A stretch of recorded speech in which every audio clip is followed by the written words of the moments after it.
You're listening to East of the Rockies, the Michigan Students Softball Podcast on WCBN Sports. Well, Mr. Burns had done it. The power plant had won it, with Roger Clemens clucking all the while. Mike Scioscia's tragic illness made us smile, while Wade Boggs lay unconscious on the barroom tile. We're talking softball, from Maine to San Diego, talking softball. Mattingly and Canseco, Ken Griffey's grotesquely swollen jaw, Steve Sachs and his running with the law. We're talking Homer, Ozzie and the Straw. Season 1, Episode 9, East of the Rockies, the Michigan Students Softball Podcast on WCBN Sports. I'm your host, Jeremy Parks, on the other side of the glass. As always, Kevin Klein. And you know what, Kev? We have finally wrangled a guest into this studio. It wasn't easy, I'll tell you that much. The voice of the common man, Dalton Pataki, our caller for all of Michigan softball's games this past weekend, joins us on the other side of the glass. Dalt, how you doing? Good. Glad to get on. I mean, between calling softball and smoking cigarettes, I was able to squeeze you in. Also, I have to say, that song is so good. It should actually get regular radio airplay. I always wondered, we were looking for a theme song for the show, and it's the greatest ever. We couldn't find one that was that's the only softball song that exists on the internet, pretty much. And it doesn't matter that it has baseball players' names in it. We should have made our own. We should have made our own. I think what we need to do is make our own rendition of that song. With Michigan players' names in it. Yeah, I'm down for that. Like all-timers. Yeah, I'm down for that. Talking all-timers. We're talking softball. I think we need Mo to sing it. Yeah, we need Mo to sing it, but he's just going to take it and he's going to do "Hello, darkness, my old friend." Mo could get really witty with it, though. He probably could. Yeah. Anyways, as we mentioned, Episode 9, we are getting into the meat of Big Ten play. Michigan had a big weekend at home against the Northwestern Wildcats, a team that received votes in the college softball rankings to start off the season. They have probably the toughest schedule of any team that Michigan has played to date coming into Alumni Field, and maybe some of that duress got to them. They played well in a lot of those games against tough opponents, but lost narrowly. And they didn't really lose all that narrowly here at Alumni this weekend. Dalton, you were on the call for all three games. What did you see from the Wolverines that was really clicking? Well, game one, obviously they jumped ahead early. They got that 10-0 run rule victory in what was a horrible game at Alumni Field, talking weather-wise. I mean, the Wildcats, am I right? Had to throw that in there. So brutal. No, I mean, Terra Blanco continues, very under the radar. Terra Blanco's having a great season from the circle. Yes. Yeah. I mean, she's just not giving up runs. I mean, the whole team really hasn't given up a run. Yeah, I mean, it seems like January. Oh, I mean, what is it? 7? It's 7 straight shutouts. Yeah. Or as the BTN 40 guy calls it, 7 straight no runs. 7 straight games with no runs scored by the opponent of Michigan. Oh, God, I heard they were bad. 7 straight shutouts. The pitching has been on point in the circle for Megan Betts is a long time. She might be the greatest strikeout softball pitcher ever. She had her 1,000th strikeout on Friday. I avatared the call live on the air. It was bad. I was so ready for strikeout 1,000. Like a swing and a miss. I had put a little meat on the bone the inning before. I didn't say anything for 5 straight minutes. Yeah, I was doing the play-by-play, and Dalton just kind of sat there and let me have every pitch of the at-bat. For the batter that could have been 1,000, I didn't say anything. And then check swing, thought it was going to be a ball, and I go, nope, and then rename the count, thought it was full, and then I looked over at Leah Howard on the left, and she was just shaking her head, and she went up with her right arm, and then I looked down over at third base and saw it was a sort of late call over at third, but it was definitely tripped me up. I remember watching it, it was a late call. And I was so ready to pounce on that call, and then I was just, oh crap, that's we legit took an entire in between inning time to dissect me botching it. No, to dissect the movie Avatar. Yeah, because I was talking about monumental flop at the box big office. Expectations. It's actually not a monumental flop at the box office. It's the highest grossing movie ever, but critically it was eh. Yeah. I thought it was okay. It was. It didn't live Better up than to the hype. JP's call. Yeah. Yeah, better than my call. I mean, there's a lot of things better than that call. No offense, JP. Yeah, I won't lie. I mean, it just sucked because, like, I was ready to Gus Johnson. of course, like, it was, I believe it was a slap hitter. Yes. So, like, it was a slap hitter check swing. Like, those are so, like, And I'm like, man, she gray area the entire way. Honestly, think she I went. think if you look, though, because it was such a delayed call, like the umpire at third base was actually just flipping a coin. Like, head she went, tail she didn't. So, and it broke me in the process. Yep. But anyways, Megan Betts back to the point, continues that dominance, 1,000 career strikeouts. She's going to be at 300 in the blink of an eye on the season. And it just shows no signs of slowing down here in Big Ten play. she's almost at 2 strikeouts per inning. I mean, me and I think Austin called the game Saturday. And through that game, through like the fifth inning, she had like 5 strikeouts. And it's just like, oh man, like, what's wrong with Megan Betts? Rough day in the circle. Yeah, like No, that was I think that was yeah, the and then Sunday game, then right? she ended up with like 5 strikeouts within the last 2 innings to finish with 10. Yeah, because because I was watching that game on TV, and everyone or the commentators were saying, "Oh, it was the middle game. what's Blanco pitched the middle game." Or yeah. Then it was So it the was the Sunday Sunday game. The announcers were saying, "What's wrong with Betsa? People are making contact. Oh no, is she hurt? Oh no, But again, she's unreal right The now." announcers weren't even on site. oh really? Oh really? Yeah. They do that often. Yeah. Yeah, it doesn't help. But anyways, big offensive output in the first game. Last week on the show, I predicted 3 run rule victories. The Bull once Bullish again as ever. a little too bullish. 3 wins, but only 1 run rule win. Games 2 and 3, that problem kind of crept back in. Not a ton of run support at the plate again for Tara Blanco and Megan Betts Saturday, Sunday. I think Saturday, I want to say Michigan finished maybe like 2 for 13 at the plate. Yeah, I was watching from across the yard. 2 for 13 at the plate with runners in scoring position. That makes sense. I mean, we've been harping on that all year. What happened? I was calling baseball on MGO Blue TV over at Ray Fisher across the yard, but I was checking on the game as it was going across, and it continually seemed like there were runners on the base paths. There and I would was look over. There was 2 runners on every single inning. And I would look over, and then I looked down at the score, and it was still 0-0. In the first 5 innings, the first 2 runners got on every inning with no outs. 2 runners on, no outs, and we had 2 runs through the 5th inning. And there's no way there's no drill that can teach that. It's there or it's not. It's just timely hit. And you know what? I mean, Timely hitting beats hitting for average every day of the week. The thing is, though, like if you look at one player who's actually been hitting real well with runners on, it's Aiden Falk. Yeah. I mean, the amount of doubles she has this year is crazy, and a lot of them are like 2-run, 3-run doubles, and you look at her, and she is the one player where it's like if she's up, she's gonna get a good swing on the ball. And I'll tell you, seen had a that- good weekend though, Tara Blanco. Yeah, but to go back to Falk really quick, we'll Yeah. go back to Blanco in a Yeah. sec. I think you've seen that in her placement in the order and her placement in the field too. She didn't get the DP role in a few of those games. She plays out in right field. That still keeps the bat in the lineup. And that's think about it. That's to accommodate basically the best, most potent lineup for Michigan because that Right. allows Yeah. Vargas you to can get Vargas in the Yeah. game, who's been very hot at the plate as well. But that, I think, is a good decision from Hutch. It's just not working as well. It worked well on Friday. What Did don't she you play think? right field on Saturday? She play. So what it is Peters moves Yeah. over to left. She plays right, and then about halfway through, She gets 2 at bats, and then they'll Right. they switch Richardson Yeah. over. Yeah. Did they do that again on Saturday? Yeah. Yeah. Okay. They did Because I that couldn't every tell day. that from across the yard. But They did that every day. okay.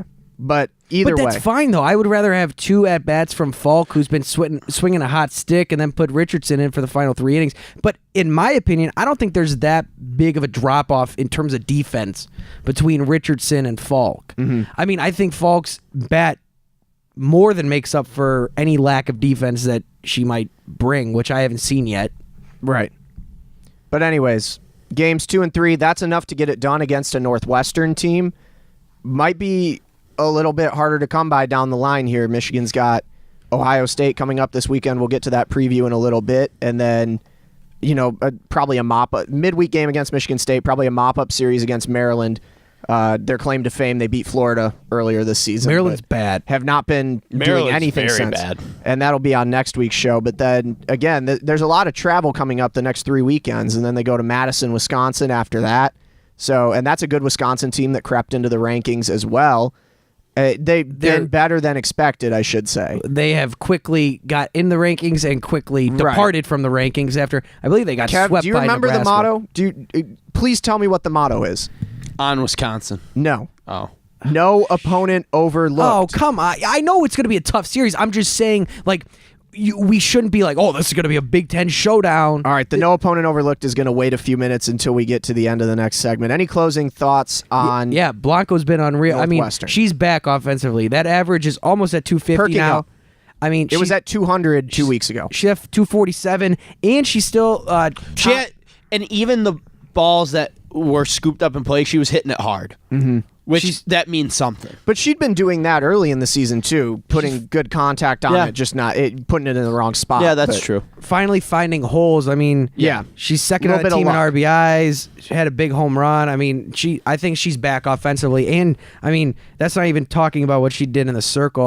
Last week we talked about, is the final team ERA going to be over under 2? And after this weekend, I think I think I it's don't gonna see be it pretty ever being close. above 2. it's at 167 right now. Yeah, I think it's going to be mean, pretty close. I think it's to on its that, way maybe down still. a bit higher as it goes towards the end of the season, but Yeah. we'll see. That'll do it for the recap of Northwestern. Again, Michigan 3-0, continuing to roll on in Big Ten play. We're going to slot in the interview at this point. Kev, you were out today. The team was practicing indoors, I was doing some field work. Yes. doing a little bit of field work. We're going to get a hold of Kelly Christner, but she was the person that everybody wanted at interviews today. So a little bit of an audible, and we went ahead with another one of our freshman interviews, a really, really personable individual, and a really great interview that you'll get to listen to. And this is Kev's interview with Haley Hoganrod. So, being from Zeeland, being from Michigan, was U of M always the goal? Yeah, it really was always the goal. I mean, like, growing up a Michigan fan, my whole family is, like, has been Michigan fans, like, my whole life and everything. Like, grew up, like, there's pictures of me when I was little, like, at parks and, like, doing other stuff, wearing Michigan clothing. And, like, when I, like, actually committed here and stuff, it was, like, unreal, kind of. So, when was the first time then you went to a softball game as a fan then? I'd have to say when I was like 8 or 9, my family really wasn't huge into softball, and like my mom looked it up. She was like, "Wow, like Michigan softball is really, really good. Like we should go see a game, you know." And I actually remember like my first game we sat like up on the third base side, and like I said to my mom, I was like, "What if I got to like come play here? Like how sweet would that be?" You know? What was the whole recruiting process like for you then? I mean, like recruiting process is always kind of like for everyone is kind of like a stressful thing, you know, like you're like looking at all these different places and trying to decide like what do I want to do, like does this school have kind of the area I want to like major in and stuff, and like Michigan just fit all of those like requirements for me, so like really just like having backups basically, and just really, I mean, like this was like the dream school, right? So I mean, like it was just a great experience, really. I don't know. I mean, you know. Yeah, no. Biggest adjustment you had to make from high school to college, either academically, in terms of softball, whatever it may be. I played 4 sports in high school, so time management like wasn't an issue. Like academics wasn't like the super hard part. It was just adjusting to just doing softball, like just working on like the skill set required for softball and like the fitness and stuff, and like the specific things you do to get ready just for softball. Well, that was my next question, is you were a 4-sport athlete, so what made you choose softball rather than, you know, basketball or whatever else you participated in? That's a tough question.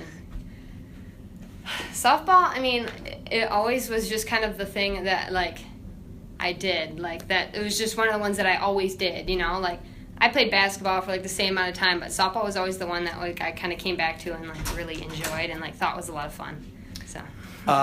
So you've seen the type of games Michigan softball, you know, the intense ones, the close ones against the top tier competition. What has that culture been like for you so far? It's really just like an amazing thing to be part of, because like everyone is here like working their absolute hardest and stuff towards the same goal. Everyone is just like, and like as the season has gone on too, we've gelled together so much better and stuff, and we're like really just coming together and becoming one. Like Hutch always says, one heartbeat. Like that's a huge thing, and I think we're really starting to get better at that. And like, I think that's just the biggest like thing that is just like such an amazing thing to be a part of. So you got your first career collegiate hit on March 4th against Long Beach State. What was that like? That was pretty awesome.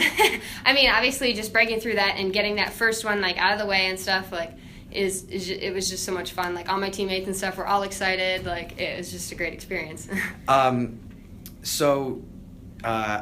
As an outfielder, you have Kelly you can look up to and whatnot. A lot of experience in the outfield. Yep.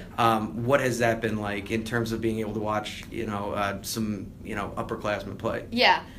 Kelly has been like a really great influence on me. She's my backside, so like I can always ask her like anything outside of softball, inside of softball. Like I'm almost always like asking her questions like, was that like the right play on that? Like should I have done this or like? And she's just always been so like accepting of questions and like really like helping of like me and my like development as a player. So best piece of advice you've gotten either from Kelly or another player or a coach?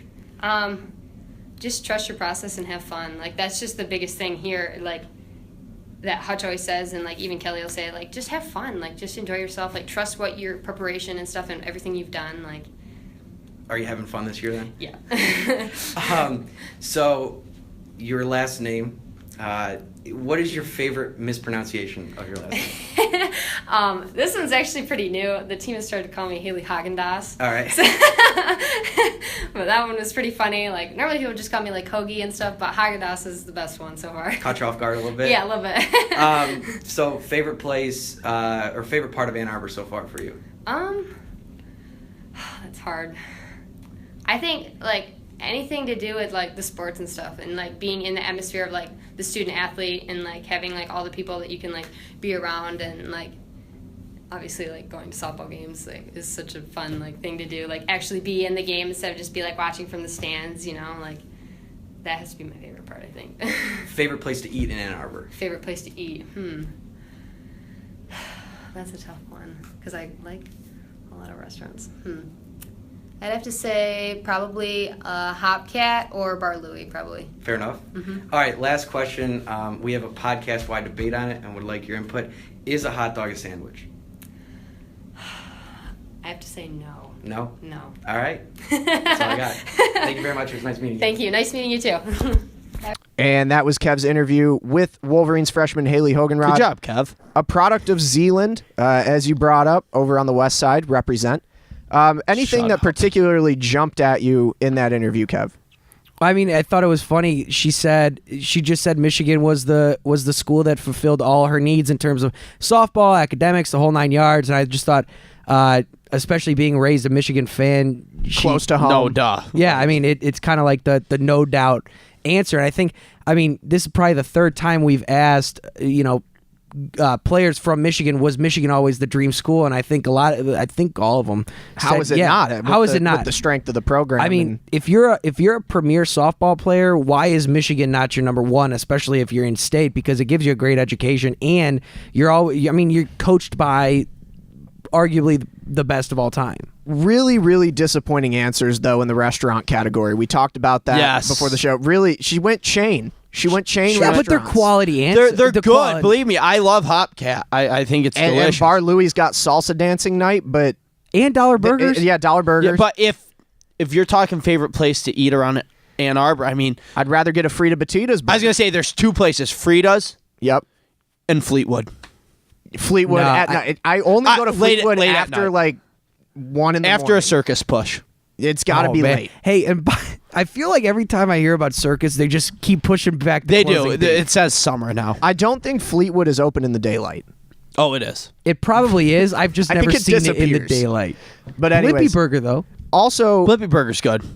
Talking with Hogenrod, somebody that is probably going to be much more of an impact player next season, looking forward.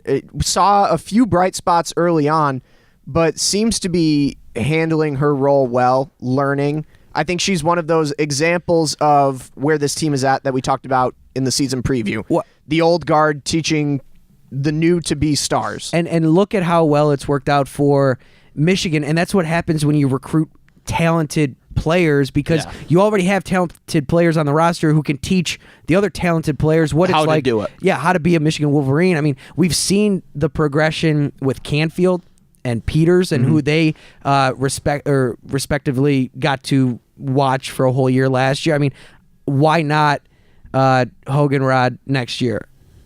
I don't disagree.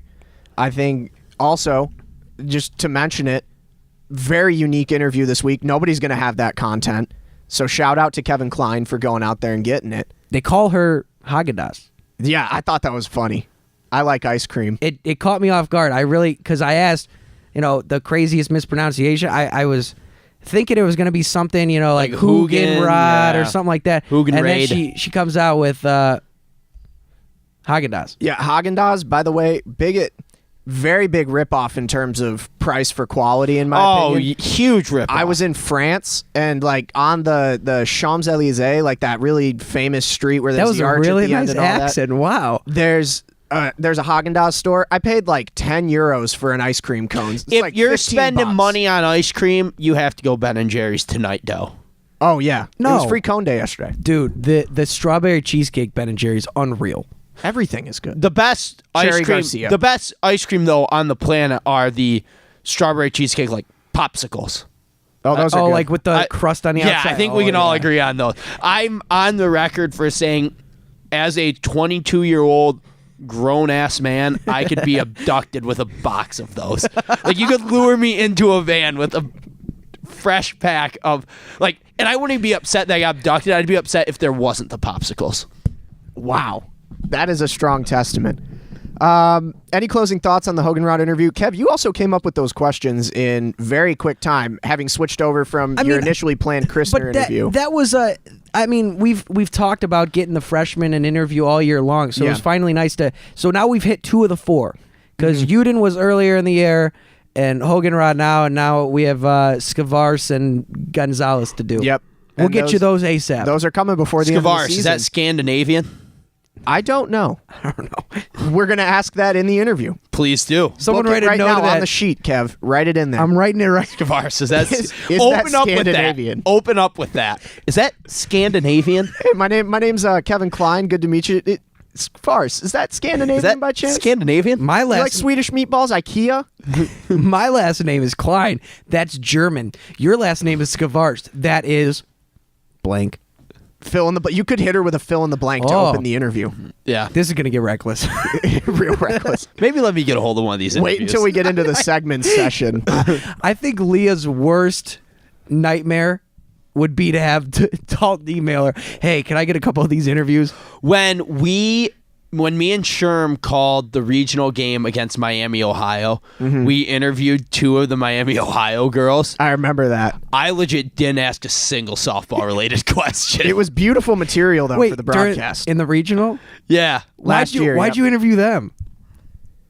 We We offered as an outlet to cover schools that didn't have coverage Yeah. there. So we called like Miami of Ohio games. Yeah, and we versus called, whoever I want to say else. like Notre Dame games. We Yeah, it called was too. Miami versus Notre Dame. And Yeah. probably Valpo. Valpo was there. Yeah, we I think we Valpo was called out every single game. pretty quick. Yeah, but it was good. Anyways, that'll conclude the interview portion. Great job again this week to Kevin Kline with Haley Hoganrod.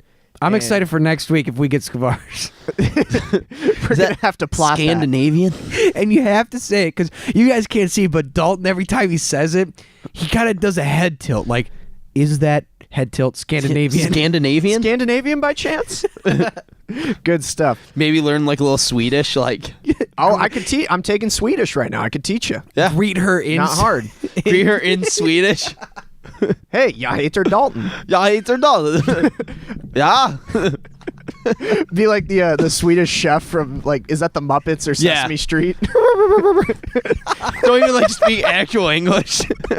That's Beaker, dude. That's Oh, not yeah, the it Swedish is. guy. Greener is Beaker. I don't care. That's Beaker. It's not my interview. The Do whatever the hell you the want. little orange carrot looking guy. He's awesome. Great character. Yeah. All right, we're gonna jump into Michigan's work this weekend. That's ridiculous. Going into ranked play, Ohio State, the Buckeyes have creeped up to number 25 in the rankings. Michigan going to take a trip down to Columbus. A series that'll be a battle for the Big Ten lead. Michigan has been cruising along so far. Ohio State has been as well, although they've been mopping up on some relatively weaker competition against Maryland and Rutgers. Hashtag fence the garden. So coming into this, Rutgers is a softball school. Right. They're probably feeling good. Fantastic They power gotta be numbers. some type of school. But Certainly not football. Or basketball. how is this Michigan rotation that we just talked about and praised for so long, how do they close down against this Ohio State team that brings probably the most power to the plate that Michigan has seen in at least a few weeks? I mean, when you think of Ohio State, I think all three of us thought of Alex Bain because of how good of a sophomore year she had. And she's having No one cared who I was till I put on the mask. Did you say Alex Bain? I might have mentioned Alex Bain. Nobody cared who she was until she put on the mask. Until she put on a massive sophomore season. Yeah. Massive. I mean, she's hitting 344 again, 11 home runs, which leads the team. But, I mean, the player I'd focus on is Lily Piper. She's hitting 450, 9 home runs, leads the team in RBIs. I mean, this is a potent offense. This is a big series. Michigan needs to take 2 out of 3 at least. Especially with, they're a game up on Minnesota right now. And Minnesota, we've all talked about, That's is probably the favorite. Minnesota finally lost this weekend Really? in a walk-off to Illinois. Oh. Yeah, those fighting Juice Illini. Williams. Really not great team, but they got it done against the Gophers. So I think, though, for the Ohio State matchup, I think the only players that the Michigan pitching battery needs to be concerned about is themselves. I think what it straight comes down to is Megan Betts is the best player on the field whenever she steps on it. Yeah. And I don't care what the numbers say. None of those Ohio State girls have faced a pitcher like Megan Betts. And, I mean, you can almost make the argument that none of them have faced a pitcher like Tara Blanco either. I think that might be a stretch. But Blanco knows how to get out. There's a special trait that it's kind of like that clutch hitting gene we were talking about earlier. You either have it or you don't.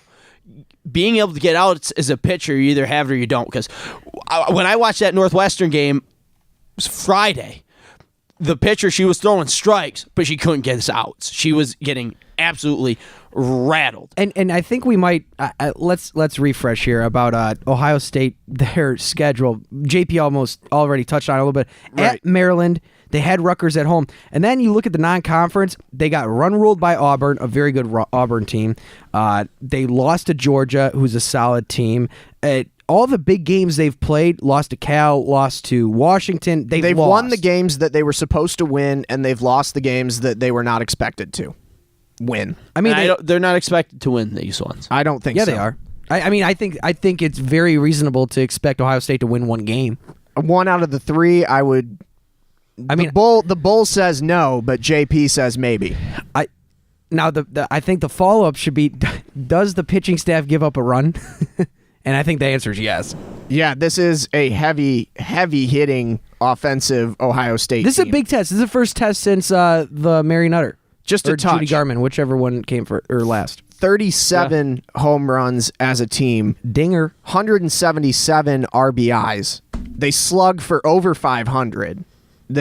What is slugging? Is that batting average plus on base? No, that's OPS. Slugging is amount of bases per at bat. Yeah, that's so right. like if you get a double, slugging That's is 2,000. 2,000, yeah. They're a good team. There's your quick stat. Yeah, enlightening. Yeah. Advanced sabermetrics. Yep. Not really, but WCBN for soon to guys like partner us. with the Michigan Baseball Softball Sabermetrics Club. Keep an eye out. fun fact, and I don't know if it came up in one of the previous Hutch interviews with Mo, that some of the decisions she makes and the coaching staff makes based on sabermetrics. Yeah. Wow. Yeah, she's turned a little bit to the sabermetrics. That's surprising. Yeah. She says she sometimes goes with sabermetrics, and then when she's not sure, she'll go with the gut. I was going to say, she looks like such a gut coach that, like, she doesn't even, like, practice, like, the same way anymore. Yeah, we've like, she touched used on to have a practice routine. She legit I feel she goes in now every day, just says, I feel like we should work on this. I don't Coach, disagree we've with taken that. 600 ground balls. My gut tells me we need more. Kevin Moe have sat there waiting for we interviews have- before watching them take 600. They had to grounders. get, I think they had to get, I can't remember what the number was. I think it was 15 or 20. They had to get 15 or 20 plays in a row, like between grounders and throws from the outfield. Discretion. Yeah, it was not just like I thought everyone looked great. Like, oh, 2 hopper to the third baseman Monty. Like, I give him 2. Give him 2. Nope, Hutch blows that whistle. Yep. Damn, that was my heart has never sunk more than when I heard that It was whistle. like a little bit like the scene in Miracle. Well, Again. so here's the thing too about Ohio State. We can jump on their offense a lot, and then you go over to the circle. It is also very, very good.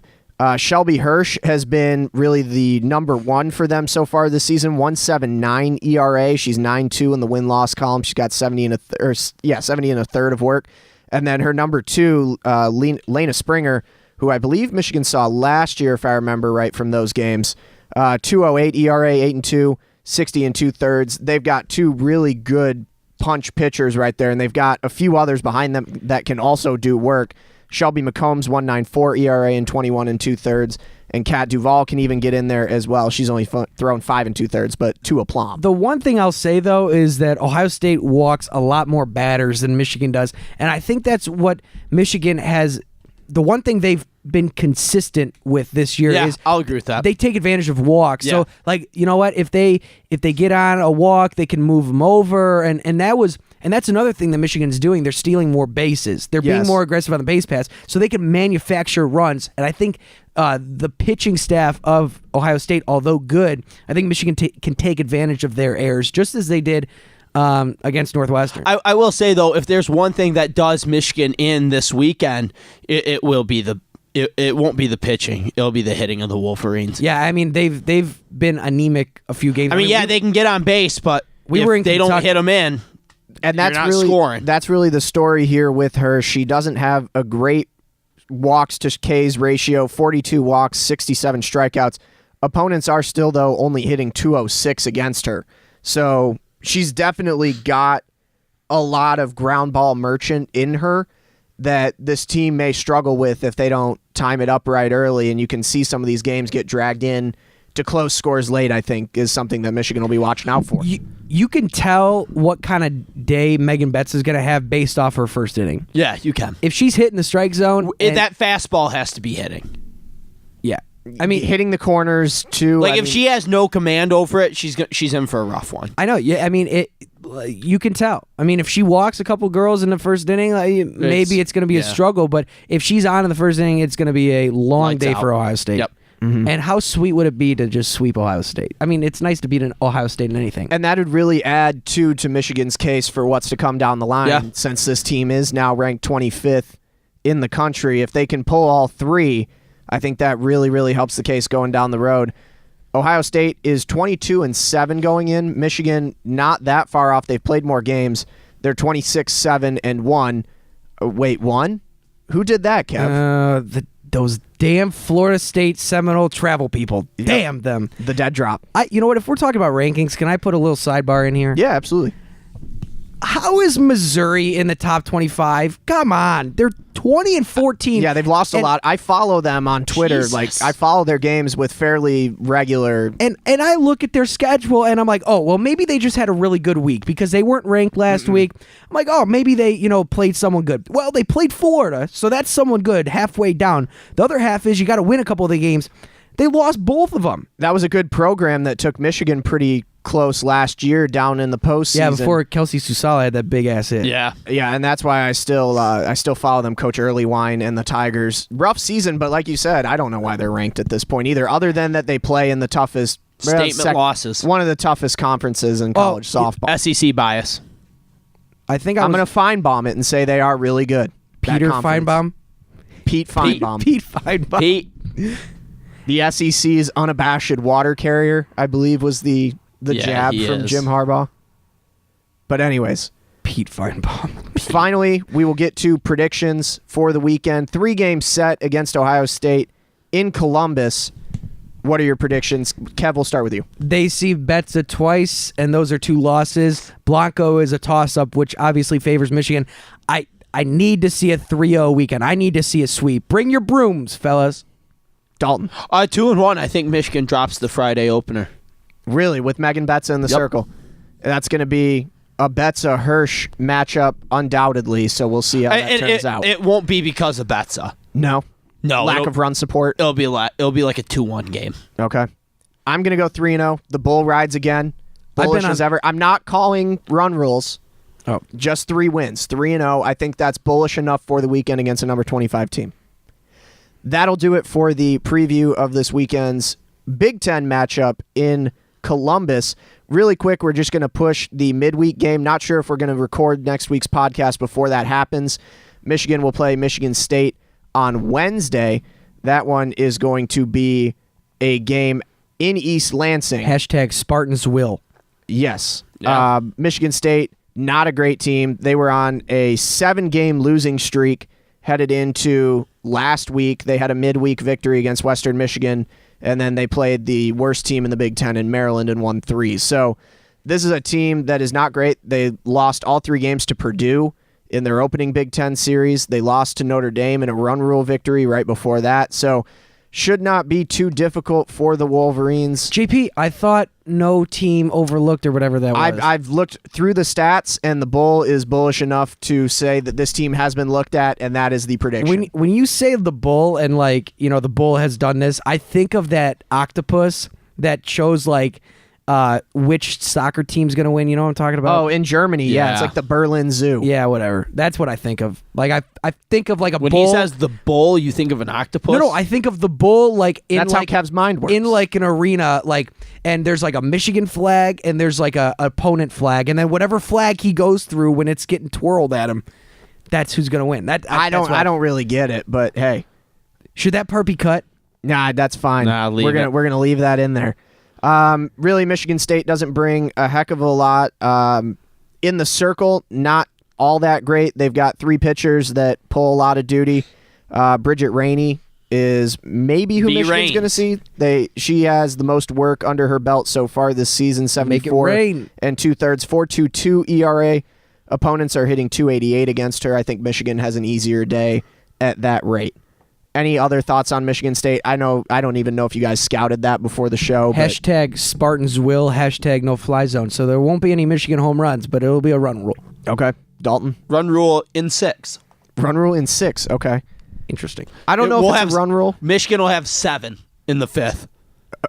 It'll be 0. 7-0, and then they'll score 2 in the 6th. Okay. It'll be 9-0. Okay. 6th inning run rule. I don't know if it's a run rule, but I think that is another win for the Wolverines. I think Yeah, by whatever the it time we is. record next week, it's 4-0. That'll do it for our recap of last week and our looking forward into the coming week and the interview portion of the show. Now we're going to get into some segments. Dalton, you were well known for your segments on your now retired podcast, Dalton Pataki and the Benchwarmers, Riding the Pine. Mm-hmm. We're going to kick it off. Do you want to introduce your first segment that you got here? Yeah. Obviously, this being a softball podcast, the first thing I think of when I think softball is the uniforms. Okay. I mean, you look on a softball field. You're an aesthetics guy. You're going to see players. And what are the players wearing? Uniforms. And obviously, depending on the type of day, the type of weather conditions, it depends on what the headwear will be. The headwear, obviously, switching between the game visor changer. or the headband. Game change. I'm a big visor guy, but also I have a really surprisingly nice collection of headbands at home that I will pop out every now and again, shall the time call. And now I think I've listed some times where you're in a real conundrum. So this one is called Headband or Visor, real creative name. And I'm going to throw some scenarios out there, and I think we just say if we would go headband or visor. Okay. And then maybe what other a quick apparel recap choices. on why. Yeah. Yeah. Sunny day at a water park. Kev, open it up. I can't do this. All right. I'll start it off. That's All right. fine. Yeah, you go, JP. I think a sunny day at a water park, the headband doesn't provide any solar protection to your eyes. No sun coverage. Right. Sunny day at a water park, I think that's a no-brainer. 100% of the way, visor. I'm going visor too. Whoa. I'm back in the game. See, at the water park, sunny day, I'm going visor most times. But water park. At the water park, you have to go headband. I have a sick Guns N' Roses headband. You throw that on with some aviators, you can rock it in the pool. An Axel screech. You can wear it in the pool. You can go down water slides without worrying about the brim of your visor hitting the top of the slide. Unless you're like really, really tall, I don't think that's a problem. But okay. So, on to the next. A windy day at a backyard barbecue. I want to say headband, but I feel like Dalton's going to go with visor, so I don't know what to go to. This is a no-brainer again. It's a headband. I was going to say headband. I mean, what if it gets gets knocked off? No, visor. I don't. I mean, obviously the wind plays a big factor with the brim, but given that the setting is, it would be so informal to wear a headband. You have to go because you can class it up with a visor too. Maybe a nice white visor. Then you have to pay extra special attention to not touch your brim with your barbecue sauce fingers. hands. So that can become a little game you play with yourself. All right, on to the next. Tuesday night at Charlie's. Good Time Charlie's. Local bar in Ann Arbor. Good place to eat. They got good food. Great place. Tuesday night, it's iffy, but I think at this point I go headband, and here's why. I've been mistaken for Roger Federer before. The second I put on the Nike headband, I'm fed. And free drinks. Oh, you're talking like a headband. Like an athletic tennis one. headband. Okay. I tie that thing in the back. You're talking like your Guns N' Roses, like a bandana. Yeah, like a bandana headband. Yeah, we need to make that clarification. I'm going headband and a bandana type of headband because I always order the Jaywalker burger, and if I bend over to take a bite, I don't need any of my hair falling out in my burger, so I need my headband to push my hair back. And if you bend down with the visor, the brim gets all in your food. I don't need flop hair. I don't need a delicious mixture of mayonnaise, egg, and burger in my nice visor. Again, chili cheese fries. I touch my brim. Done. It's done. Yeah, no, I think we're actually all in agreement here. It's definitely a headband bandana. Unanimous. Yep. On to the next. Next one. Local bar in Lexington, Kentucky. This is a trick question. The answer is neither. The answer is neither. Cowboy hat. They don't have hats in Kentucky. No. They just don't exist. There are no between hats. jockey helmets, like that's your That only type exists. of headwear. That does Only exist. type of headwear. No, what about those big hats they wear at the Kentucky Derby? I mean, you only wear those at Kentucky Derby. And those are also for women. Yes. Not for me. They do have some cool ones, though, where there's like horses on motorized they like, get train so tracks absurd. They get running so around. It's absurd. awesome. Okay, last one. Midweek action game at Alumni Field. Oh, boy. This is a good one. I lost the sound bit that I was going to use. Courtney Richardson on Michigan's softball Twitter inviting people to some Michigan midweek action a couple weeks ago with $1 hot dogs. Tell them C. Rich sent you and get your hot diggity dog. This one is a visor. Yeah, I have a Michigan visor. You have to go visor. Yeah. Fine visor. All right, Kev really burned out at the end of that. That's headband or visor. I mean, I wanted to say something creative, but I just think visor's just way too logical. Sponsored by our WCBN Sports affiliate, Underground Printing. Get your UGP. visors and headbands at UGP. Yeah. On to the next segment. This one Dalton came up with as well. I'll intro it. We've got the first end of it. It's murder them with kindness. We're going to say the best things that we saw this past weekend from players. I'm going to throw it out to Kev and Dalton, and you're going to tell me the best thing that you saw from them. Started off, Monty. Her tripping, going for a ground ball and giving up an infield double. I found that quite comical. With kindness. Yeah. She gave me a smile. And I thought she recovered very nicely. Wow. All right, Kev. Bring the compliments. I mean, she always makes good plays defensively. She can't have one mistake, Dalton. Really? Are you going to put her under a microscope? No, I liked her. All right, on to the next liked one. it. Tara. She absolutely ripped the ball. I mean, best hitter in the country. She's back. Yep, the average perking up, as we mentioned earlier in the podcast, in the circle, continuing to dominate. Next one, Natalie Peters. Slap hitters always amaze me. It's awesome, isn't it? It is. It's like Ichiro, but like there's a whole better subsection of softball just for like that. I love how like with slap hitters, I love how close the third baseman gets. Yes. Like, oh, it's so good. We should go find a softball team. We should coach it and start teaching right-handed slap hitters. Slap hitting. Well, I guess that wouldn't make sense though because she would be going towards third base. Yeah. All right, Hutch. Oh, that intense conversation with Betsa. Damn, that was intense. Scary. I mean, I was nervous. I was just watching it on TV. I don't know what she was saying, but I was nerved up. Yeah, it was awesome to see her get on the best player on the team. That was Murder Them with Kindness. Back end of the segment, revive them with negativity / insults. All right. Worst thing that you saw this weekend from opener, Right. Faith Canfield. You take it. Canfield hits a home run with Peters aboard on first base, and I'm thinking, oh, here we go, power, let's go. 2-run dinger. 2-run shot. Nope. Peters left early. So really, it's Peters Yes. that we're Come reviving on, here. man. That's how. Sorry, no disrespect, ESPN. Yep. Is that trademark, you think? I think it is. What one? Come on, man. Nah, probably not. That'd be hard to trademark. Yeah, that's true. I'd question the legal The implications of legality, that. yeah. You know what? If I you would have any- trademark my own calls. If you have any legal Yeah. questions, though, Pataki Klein Law Store. She's got one for you for each day of the week. When Betza hits 7 strikeouts, that's copyright now. Yep. Sorry, that one's taken. do you know every time Austin Falco does a softball game, he always says that, Uh-huh. as JP would say, she's got one for I'm every glad day of it's the week. being picked up upon because it needs to be 7 strikeouts, 1 for each day of the week. You hit 14, a rare occasion. Got 2 for each day of the A week. fortnight.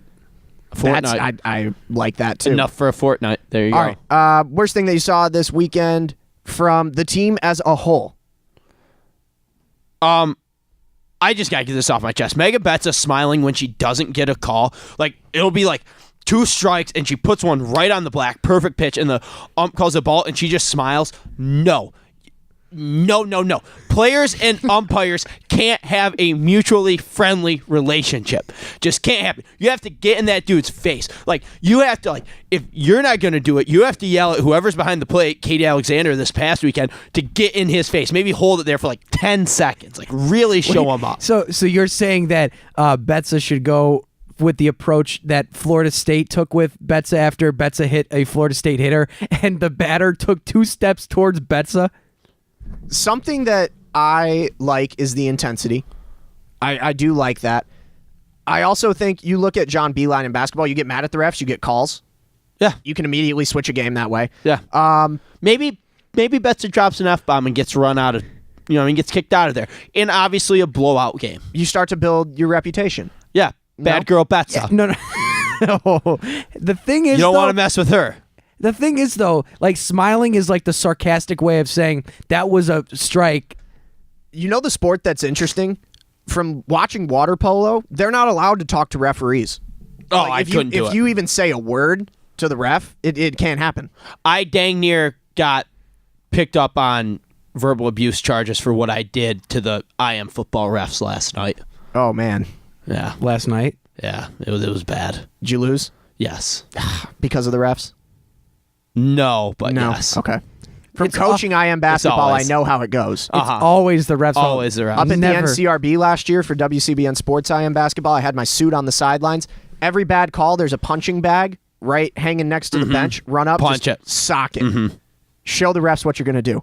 All right, that was Murder Them with Kindness, Revive Them with Insults. Final segment of the day, and this one is going to come in fast, so be ready for it. Say why softball is better than baseball in 5 words. Better quality in shorter time. College baseball is straight garbage.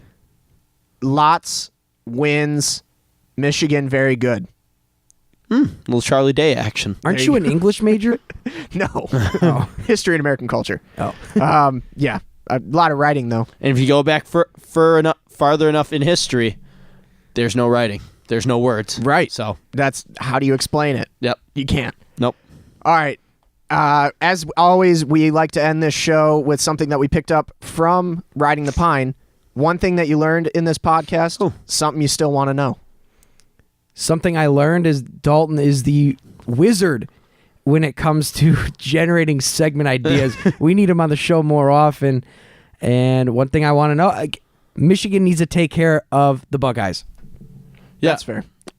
One thing I learned, Hutch uses sabermetrics. A little disappointed. And one thing that you still want to know? One thing I still want to know, how do bones heal? How do bones heal? Where did that come from in this show? Is that just something that you generally This has want to be know? softball related, dude. People break bones in softball. Wow. How? How does it heal? That's like I guess How do that's they fine. fuse back together? That can go. That's okay. See, I was thinking in the original segment that I came up with, it's just random. Just what do I want to know? Okay. I want to know how bones get back together. Okay. How are you going to follow that up? One thing that I learned is that Tara Blanco is finding herself at the plate, and that is much needed for this Wolverines team. One thing I still want to know is why does Alex Bane not always wear a Bane mask and use a Bane voice? That's very good. I think they should move her to third base specifically so she can wear a mask. And specifically a Bane mask. Yeah, like the crab. with the voice, the crab modulator. over her face. Yes. Everyone's cheering on the pitcher, and then you just hear the Here we go. Every time. She give the infield the outs. 2 down. we give the ball back to the pitcher. Beautiful. To you, the pitcher. The pitcher. All right, we're going to end it on that. For Kevin Klein, Dalton Pataki, I've been Jeremy Parks for a wild episode 9 of East of the Rockies. As always, we're going to leave you with a good night and a go blue. Little bit of the Stones to close this one out.